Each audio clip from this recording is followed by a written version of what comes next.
morning. I'm Steve Wolf, Wholesale Marketing Associate at Sprague. I'm Joel Williams, Director of Wholesale Fuels here at Sprague. Welcome to Sprague's Refined Products Review, where we share what's moving the market and the insights we see every day. So another week with no resolution. Where are we at with the war in Iran as of now, Joel? For the last week or so, we've been hearing that there was a deal that was very imminent to end the war, and the president continues to indicate that this is the case. Overall, it's really kind of hard to say exactly where we are in the conflict right now, as we're getting a lot of conflicting messages as to what's going on right now. So with all these mixed messages that you just mentioned, why have we seen prices come down recently? Clearly, the hope is for a diplomatic solution, and that's really what's driving the market right now. Kind of like we've said all along, a diplomatic solution with no further destruction of oil assets and the immediate reopening of the strait with no contingencies on it. That's really what the market needs to push prices back down. And so President Trump has been claiming that we're close to reaching an agreement, and he's been doing so for quite a while. It's hard to gauge really where we're at with that because of how long he's been saying we're close. The reason I think the markets have really gone down the last week or so is because it's not just President Trump saying that. We're also seeing some of our allies in the Middle East saying that we're getting close, and Iran itself is saying that we're getting close to a deal. So I think, when you get that sort of chorus of all the different parties saying that we're getting close, that's really what's driving the prices down here.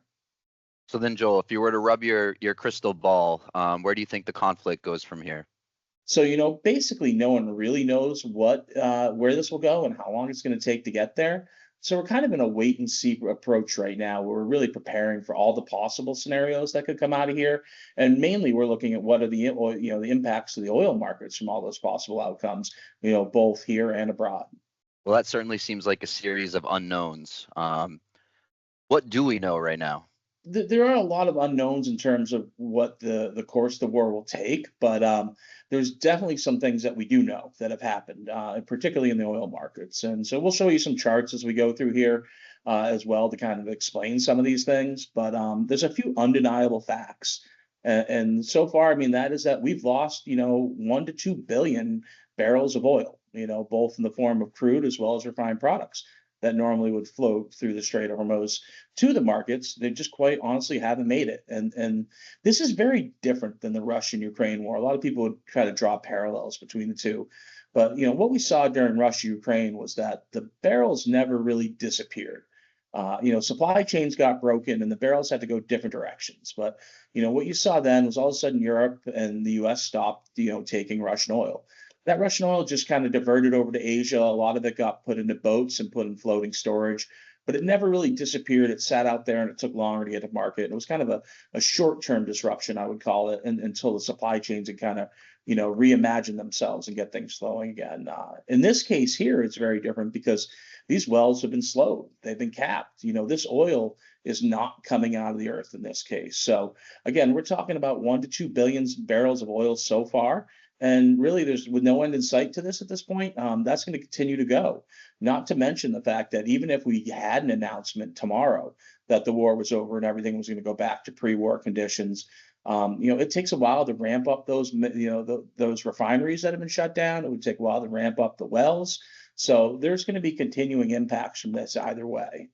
Some of the other things that we're seeing, some charts will show here is that we're going to look here at the DOE weekly U.S. distillate stocks, which really just shows us the number of distillates in the U.S. And what you'll see here is this red line is showing that we're at an all-time low. And again, some people say, oh, that's not too concerning. Look, there's plenty of years we're down there. Well, the big concern here is that, yes, we do often hit a low for the year in May, and that's really coming out of heating season. And then coming into summer, we've had some refineries that often do spring turnarounds. And then what you normally see, though, is a build of products into summer. You'll see, again, a little drawdown in the fall as we see some turnarounds in the fall refineries. And then, again, a stark buildup into winter. The reality is that we're not going to see that build this summer. I mean, where we are in our inventories now is really the fact that we've been pulling out of the SPR. We've been doing everything we can. There is no way to continue to, do a build this summer with the amount of crude that's out there. So, and part of that we're seeing is from the next chart we'll see, which is that, exports are through the roof. The way to build inventory is to basically, not send it elsewhere.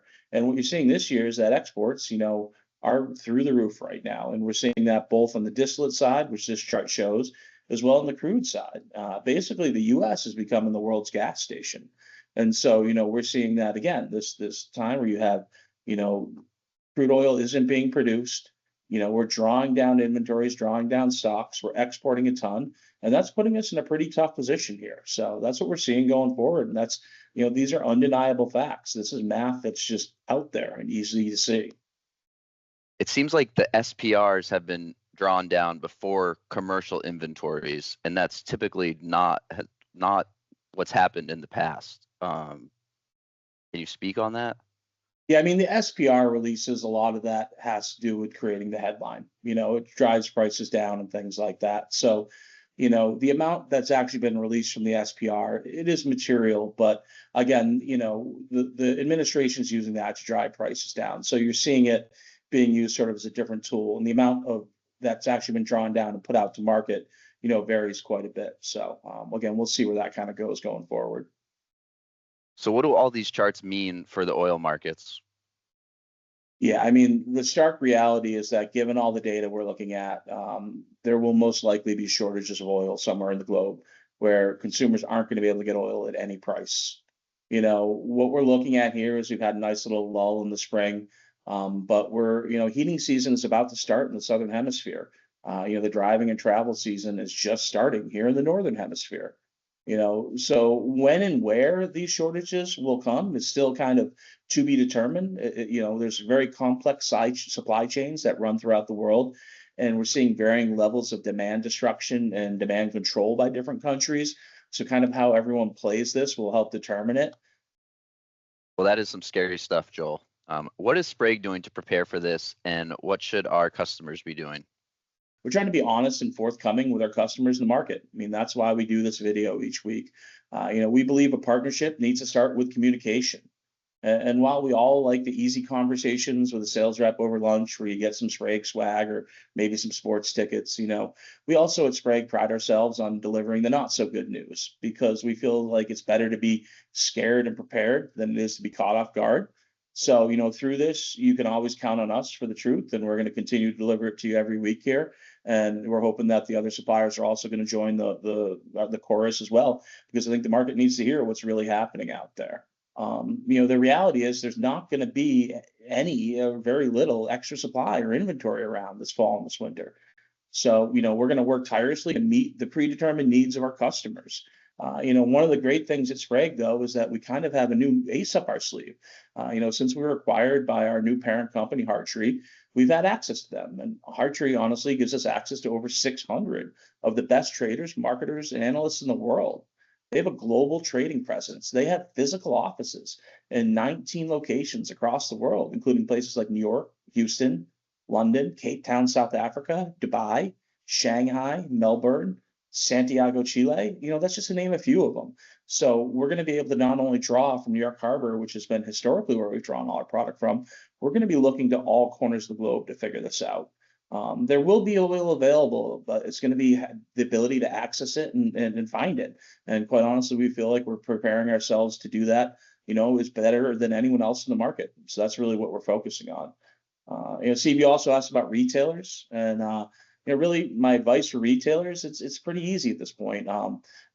First is to find a supplier you trust and solidify your relationship with them. These need to be partnerships, and we're going to work to take care of those who take care of us. I think I would advise you to stay on top of the news and listen to what your suppliers and your reps are telling you. Don't overextend yourself, but also don't assume that there will be ample supply everywhere in the market and be underprepared. So, you don't want to be hoarding oil, but you also don't want to not have a plan. So again, it becomes working with your reps and reach out to us anytime if you have any questions. If your rep can't handle it, you can get in touch with myself, Carl, our president who runs our company and also work for Hartree. We're all available for you.